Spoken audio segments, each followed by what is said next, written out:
Greetings and welcome to my channel. This is Sorcerer Tal.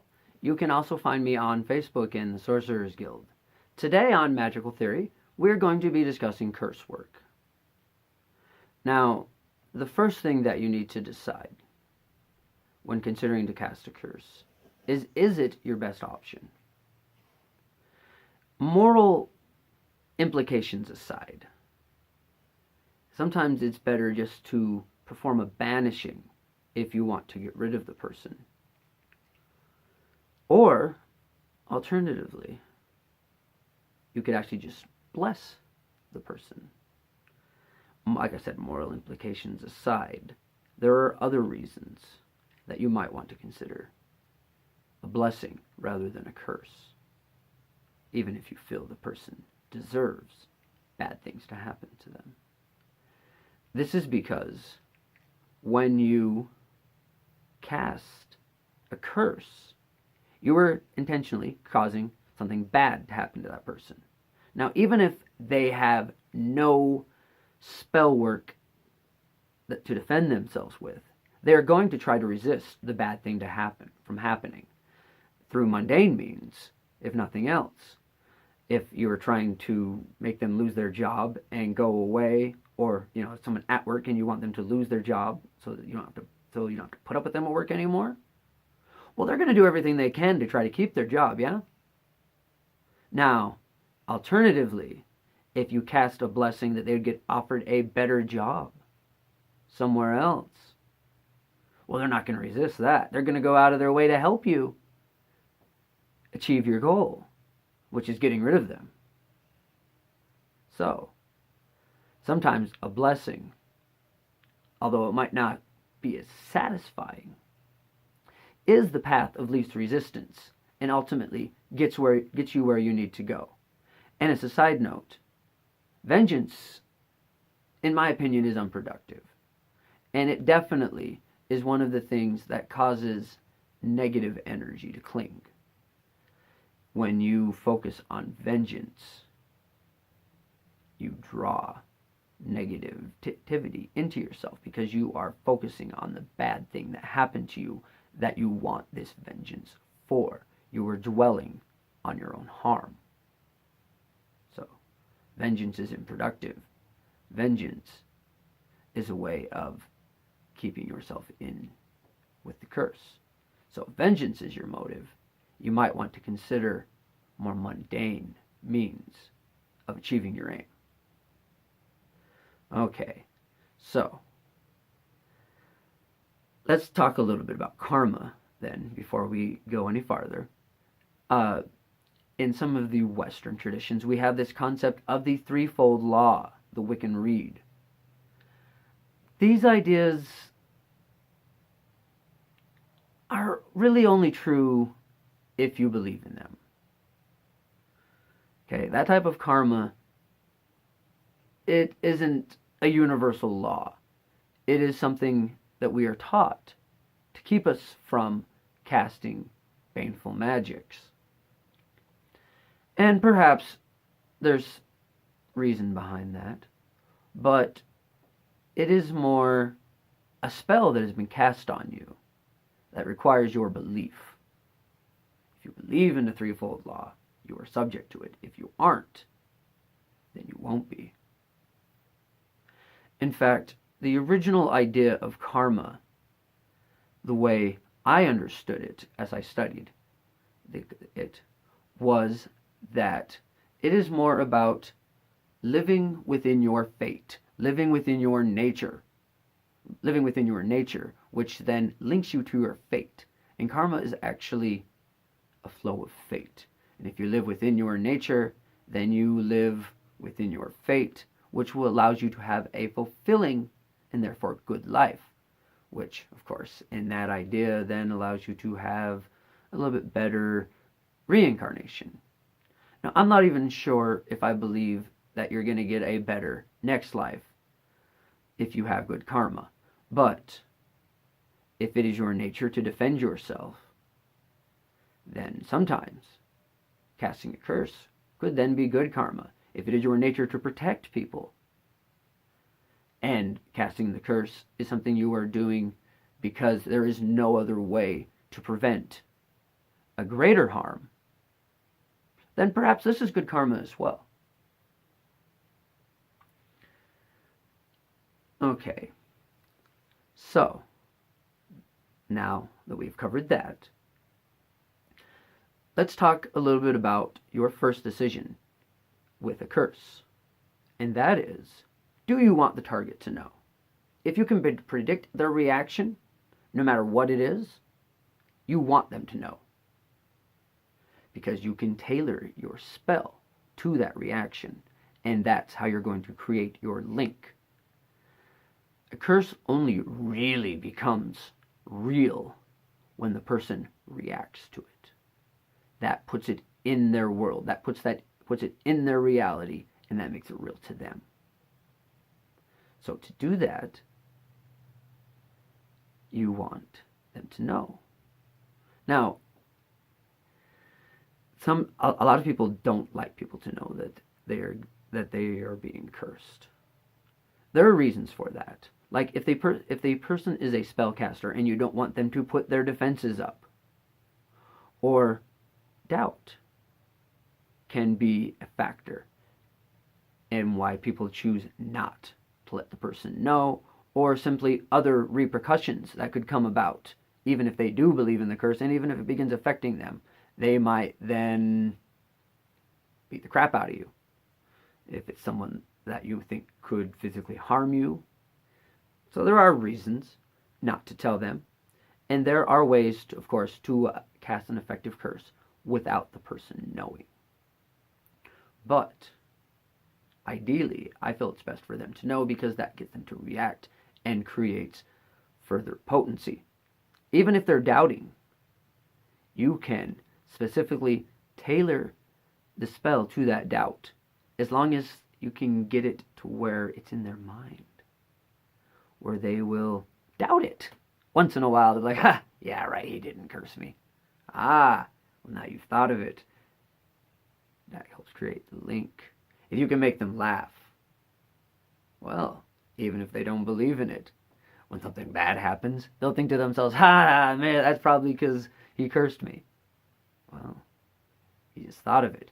Especially if you can tell them or deliver the curse in a way that not only they know, but their friends know. And it becomes a running gag. And anytime anything bad happens to them, they all laugh. Ha ha, that's because you got cursed. And it keeps happening. And they laugh more. And it happens more. And they laugh more. And well, the curse is working, isn't it? Who cares if they're laughing? The curse worked. Of course, if you can get the person to react with fear, this is ideal. If the person becomes afraid of the spell, it can become very powerful. In fact, one of the most destructive spells I ever cast was essentially an accident. I don't know if you'd really call it a spell. I simply told the person I was going to curse them, and their life immediately went to complete hell. So bad that they actually begged me to remove the curse. And I didn't do anything but say, okay, I will remove the curse. And their life went back to normal. It's because they believed they were cursed. Fear in their own belief cursed them, and that is very powerful. So often you want to know what they are you want them to know, if you can predict how they are going to react. Even if they're another spellcaster. If they are someone that you can predict what they are going to do, you can actually incorporate that into the curse, so that their protection spell, their counter spell, or whatever it is that you know they are going to do, them performing those actions is actually what links you, or links the curse to them and makes it real in their world. Like I said, you want to get them to react, and that makes it real. So, no matter what that reaction is, if you can predict it, you can tailor the curse to it. Okay, so now let's talk a bit about types of curses and why you would use each type. Okay, now for each one of these, you're going to need to create a link to the person. Now, like I said, you can create the link through the reaction, as we just discussed, but you don't necessarily want the person to know. If you're casting a spell where you don't want the person to know, you are going to need a link. You're going to need a link from either something attached to them, such as hair, fingernail clippings, anything like that, saliva, DNA samples. These are ideal because you are then actually taking advantage of the quantum entanglement, and that is that anytime two molecules have been linked, even if they are removed from each other, what you do to one affects the other, and this gets you your in to create the link to the spell, because whatever you do to those fingernail clippings then affects the larger whole of that person, hair, what have you. You can also use pictures. You can even use their name, create a sigil of their name, or even just write their name out and put it in the jar, especially if you can find their birth date as well. The more you can get about them, the better. Now, in the previous video in this series, I talked about breaking a curse by using a spell chain, which mine is beads, but I still refer to it as a spell chain because that's how the method was taught. What you do with this, as I said in the original, is you close your eyes and feel for the curse link that is already there. If you're using it to create a link, what you do is focus on the person. Ideally, this is someone you have seen, but you can focus on any interaction you've had with this person. If you've looked them in the eyes, you want to focus on their eyes. If you've only had interaction with them over the internet, then you want to focus on the interactions that you've had, whatever, any kind of a link you have to this person. You focus on that with your eyes closed and begin pulling the chain through your hands, imagining the link forming and imagining it going out and attaching to that person that you have visualized. And then you use the chain itself as the link. Okay, so let's go on to the types of spells, like I said I was going to. So any of those types of links can be used in our first type of spell, and these are containment spells that the person does not necessarily know about. That's your jar spells, things like that.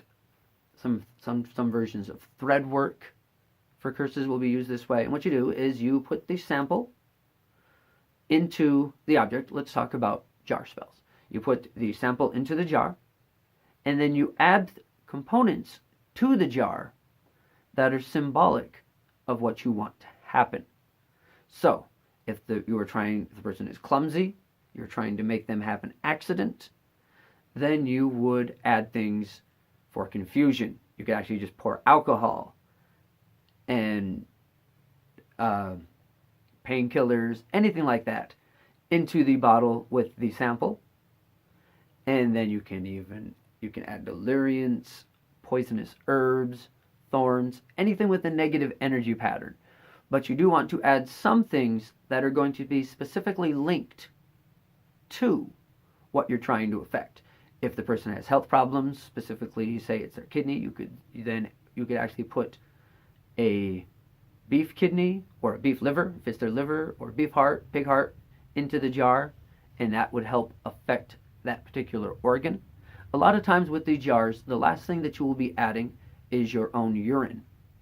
And this is actually a catalyst to help the jar function. It adds charge to the form and helps the energy condense in a negative manner. Now, of course, when you create this kind of jar, you want to seal it tightly and get it the hell off your property. You don't want this kind of thing sitting around. There's negative energy coming off of it. If it breaks open, it's going to really smell really bad. There's just lots of reasons. Ideally, you then bury it on their property, but you at least want to get it off of yours. You want to get it away from you. Get it somewhere where it won't be affecting other people. If you can't put it on their property, bury it somewhere where other people won't come into contact with it, so that innocent bystanders aren't affected by the spell. Okay, Now, there are pouches that you can make in similar ways. There are dolls. Your voodoo dolls can be made this way, and then you can also, well, you don't add the urine, of course. And the voodoo doll you keep, and you poke over time, but you can put the samples inside the voodoo doll, and this is another containment type spell.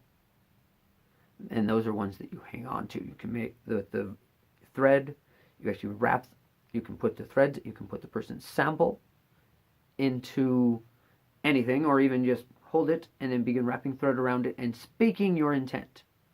You know, like you've seen in some of the movies. You know, I bind you doing harm to yourself or others.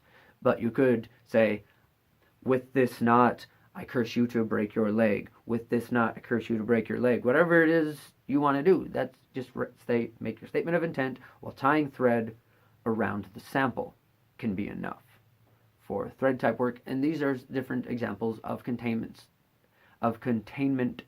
curse spells. So let's go on to the next. My personal favorite, and this is the found object curses. Found object curse is where you create an object. It could be the jar, and just leave it on their doorstep. It's simply something that you want them to find. This creates a good reaction. You can go with the funny. Put a rubber chicken on their doorstep that says their name and a little emoji type thing, and everyone will laugh. They'll think it's funny and make fun of them for it, and there you go. Or you can go with fear or disgust. If you take a pig's heart, put the person's picture on it, drive a big nail through it, leave it on their door, well, this causes an imprint. This causes a reaction. They are going to remember that. You're in. Especially if you're trying to affect their heart. It'd be really good to leave a heart on their doorstep. You can get several different types of organs from stores you could leave on the doorstep. There's also cutting out a piece of meat, or you can make a pouch from uncured hide, whatever you want to do. But whatever you leave on their doorstep, you want to design it to create a particular reaction, and you want it to create an imprint that they will remember. Okay, and the other type of curse work, well, the next type of curse work we'll talk about is your one-offs, your sigil attacks, and weaponized servitors.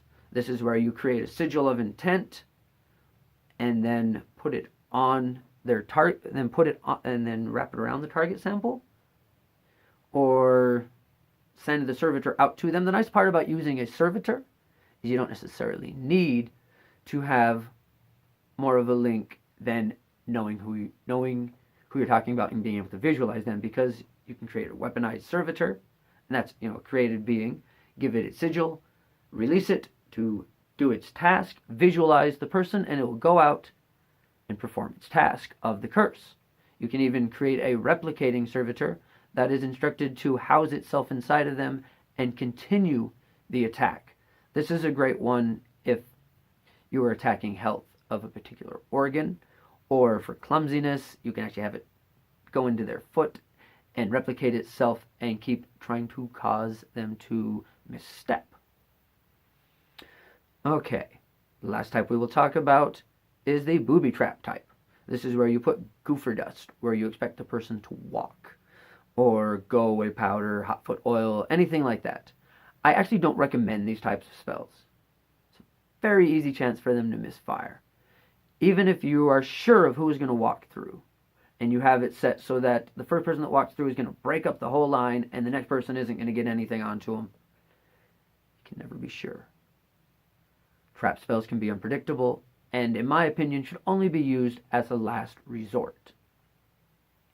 Okay, so before we go, there's one other thing with curses that I want to talk about, and that's preparation curse work. If you are in the military, this is something you should really think about. This is casting a curse on your opponent before you attack, doing things to create confusion. If you were casting on an entire platoon, like if you're in the military and you know that you're going to be raiding some terrorist cell or something in the morning, well, a lot of them have a symbol, have an image. You can use that.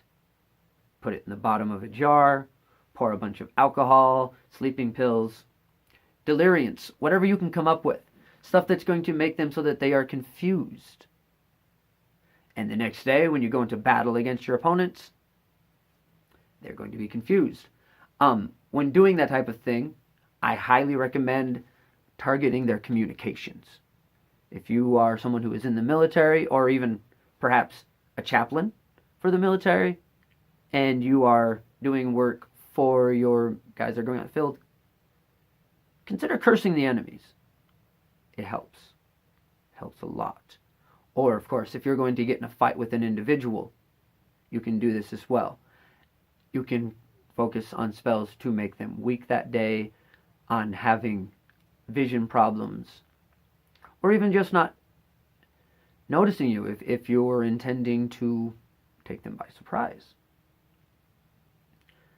But curse work is a very good thing to consider before you are going to get in a physical confrontation that you know about. I'm not suggesting everyone go beat up all of your enemies. But if you know that you are going to get in a physical confrontation, curse work beforehand, especially to slow down their movements or affect their vision or cause confusion, is a great thing to consider. Okay, so that will be it for this episode. Thank you once again for joining us. If you haven't subscribed to the channel, please take the opportunity to do so now.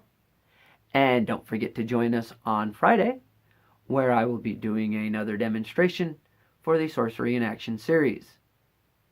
Until then, bright blessings and an interesting fate. This has been Sorcerer Tal.